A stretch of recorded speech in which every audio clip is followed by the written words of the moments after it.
আমরা মানুষ, আমরা যা ছাড়া চলতেই পারি না, সেই ব্যবস্থাপনাটার নাম হচ্ছে যোগাযোগ ব্যবস্থাপনা। অথচ এই যোগাযোগ ব্যবস্থাপনায় যেই গাড়িগুলো চলাচল করে, সেই গাড়িগুলোতে আমরাই পণ্য পরিবহন কিংবা নিজেরা চলাচল করি। যদি কোনো কারণে এই যোগাযোগ ব্যবস্থাপনা বন্ধ হয়ে যায়, আমাদের জীবন অচল হয়ে যায়।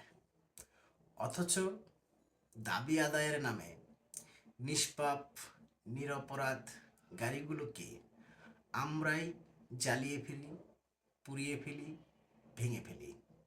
এজন্য যারা দাবি আদায়ের জন্য মাঠে নামেন, তাদের কারো কাছে জবাব দিতে হয় না।